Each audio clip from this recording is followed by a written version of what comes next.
Assalamualaikum warahmatullahi wabarakatuh. Kami dari kelompok 6 akan mempresentasikan hasil project based learning dari kelompok kami, yaitu desain masjid ramah lingkungan.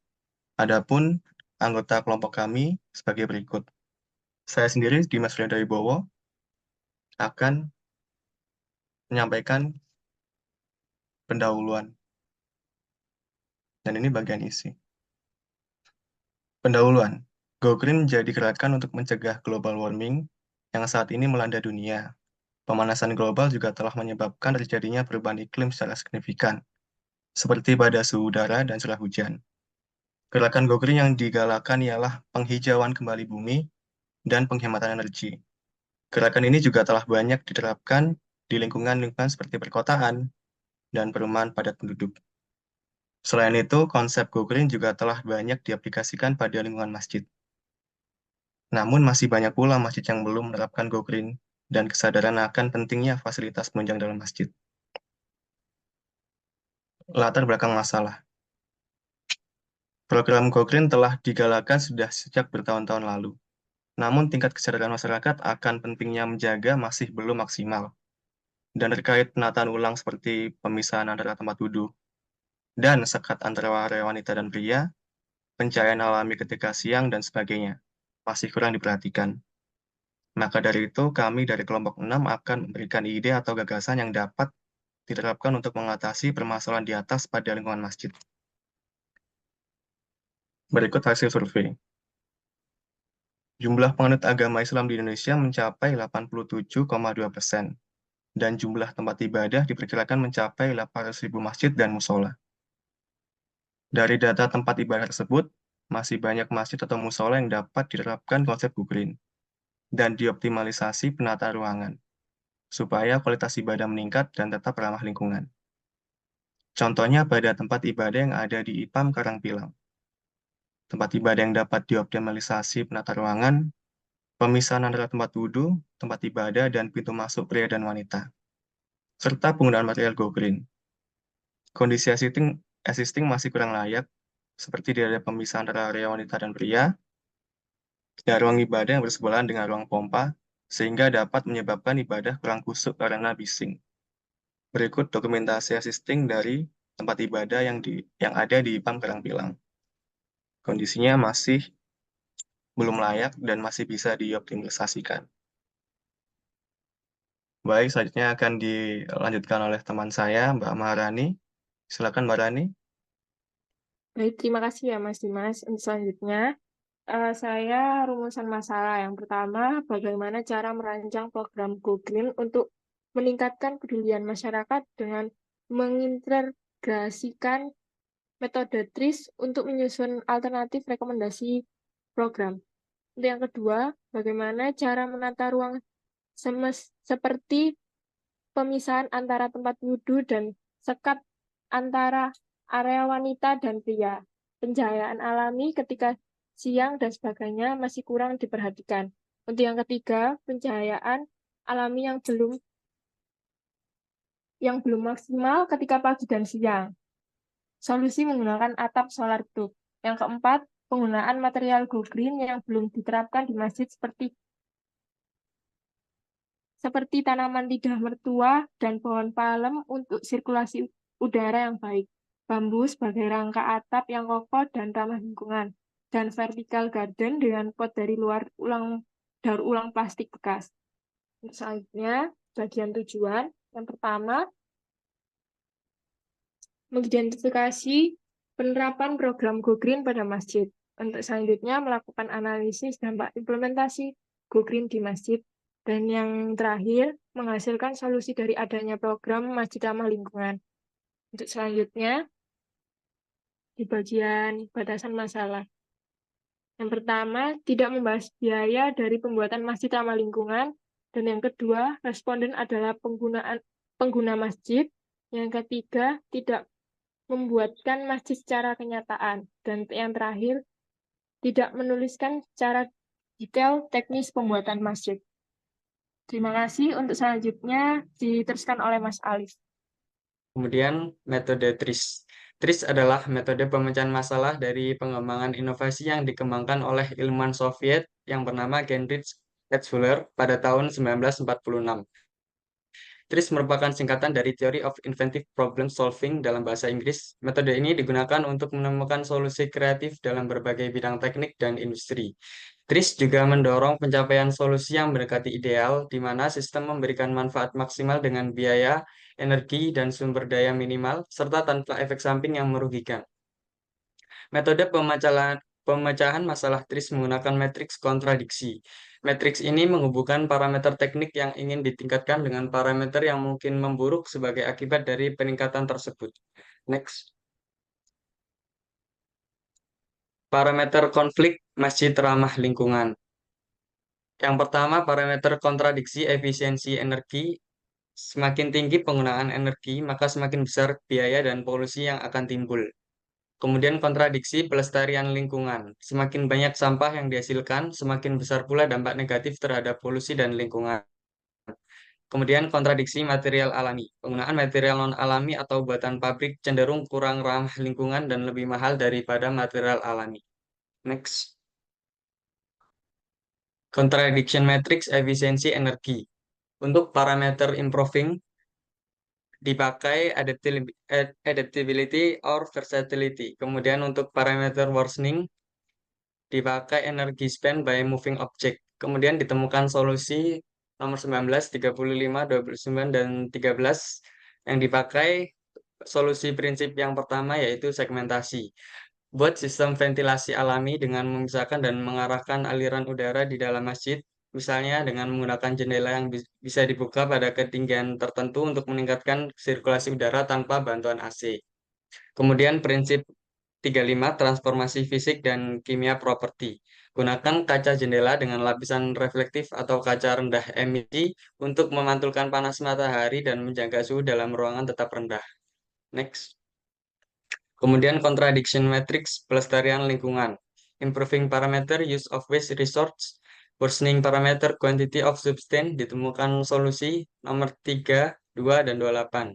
Solusi prinsip yang dipakai yaitu ekstraksi. Tanam tanaman penyerap polusi di area sekitar masjid, kemudian pilih tanaman yang spesifik dapat penyerap polusi udara dan menempatkannya di area strategis untuk memaksimalkan efektivitasnya. Kemudian prinsip solusi nomor 25 yaitu penggunaan limbah. Buat fasilitas daur ulang di sekitar masjid untuk mengolah sampah botol plastik menjadi bahan bangunan seperti paving block atau bahan konstruksi lainnya. Kemudian contradiction matrix material alami. Kita pakai improving parameter speed untuk worsening parameter adaptability or versatility. Kemudian solusi yang didapat, solusi nomor 10, yaitu tindakan pendahuluan, identifikasi dan buat kerjasama dengan pemasok lokal bahan bangunan alami seperti bambu, tanah liat, dan kayu yang dapat diperbarui. Hal ini dapat memastikan kontinuitas pasokan bahan alami. Kemudian prinsip nomor 15 yaitu dinamisitas. Gunakan material yang fleksibel dan mudah dibentuk sesuai kebutuhan konstruksi masjid. Misalnya gunakan bambu yang dapat dibentuk menjadi berbagai struktur bangunan. Kemudian pada bab selanjutnya pembahasan akan dilanjutkan oleh teman saya yang bernama Agus Nur Hidayat. Baik, selanjutnya saya akan menjelaskan tentang pembahasan desain masjid ramah lingkungan IPAM Karangpilang. Lokasi berada di IPAM Karangpilang, Surabaya, yaitu tepatnya di Surabaya Barat. Terus kondisi existing di sana yaitu ruangan yang kecil, di dalamnya lebih sekitar 8 orang. Terus tidak ada pemisah mihrab wanita. Jadi ketika jemaah wanita mau sholat, maka akan mendapatkan kesulitan karena terbatasnya ruang sholat. Terus yang ketiga, tempat wudhu wanita tidak ada. Hal ini juga bisa menyebabkan terjadinya sentuhan antara jemaah pria dan jemaah wanita karena tidak adanya tempat wudhu yang berbeda. Serta kondisi yang ketiga yaitu ruang ibadah dekat dengan ruang pompa, sehingga mengganggu kenyamanan dalam beribadah. Jadi ketika pompa ini melakukan aktivitas di waktu yang bersamaan, juga ada aktivitas sholat berjemaah 5 waktu, maka bisa mengganggu kenyamanan kita dalam beribadah. Selanjutnya. Kondisi yang keempat yaitu belum ada taman atau tanaman yang bisa mendukung pelestarian lingkungan atau upaya untuk menjaga polusi udara yang ada di kota Surabaya ini, di mana dibutuhkan seperti tanam-tanaman yang bisa menyerap polusi atau karbon dioksida yang tentunya bisa mengurangi polusi yang ada di kota Surabaya ini. Kondisi yang keempat, material bangunan existing yang digunakan juga belum mendukung pelestarian lingkungan. Selanjutnya, rencana desain.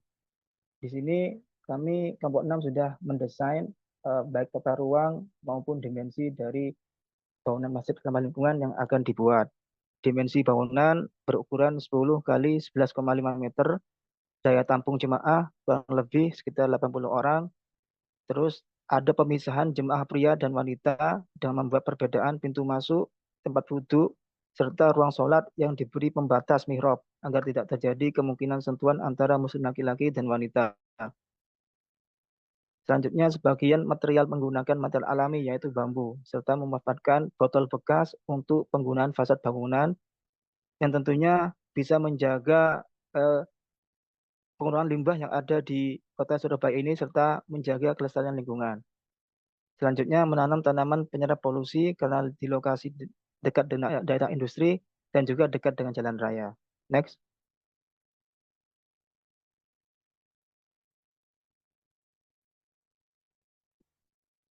Mihrab pembatas. Mihrab pembatas atau disebut dengan hijab pembatas mempunyai fungsi memisahkan ruang yang dipakai untuk beribadah muslim pria dan wanita. Hal ini tentunya sesuai dengan syariat Islam di mana muslim laki-laki dan perempuan tidak boleh berkumpul dalam satu tempat serta menjaga pandangan mata kecuali muhrimnya. Pembatas mihrab ini dibuat dari bahan material alam yaitu bambu yang tentunya ramah lingkungan dan tidak menimbulkan limbah serta bahan bambu ini sifatnya kontinuitas, artinya tidak akan habis seperti pada umumnya. Di sini kita desain ukuran pembatasnya yaitu dengan ukuran 3,48 meter dikali 36 meter dengan tinggi 1,41 meter. Next. Selanjutnya jendela. Untuk desain jendela ini pada sisi selatan dinding bangunan dibuat jendela besar dengan ukuran lebar total 5,29 meter dan tinggi sebesar 5,5 meter sehingga cahaya yang masuk lebih maksimal dalam menerangi ruangan. Serta jendela ini bisa dibuka tutup agar sirkulasi udara bisa lebih bagus serta ruangan lebih sejuk. Dengan adanya jendela ini, penggunaan listrik yaitu lampu dan pendingin udara bisa diminimalkan sehingga pengeluaran biaya untuk energi listrik bisa lebih hemat. Dan tentunya untuk biaya maintenance masih juga akan lebih ringan lagi. Next. Selanjutnya, jendela besar yang kedua. Pada jendela besar yang kedua ini, kita desain pada sisi barat tepat di belakang mihrab.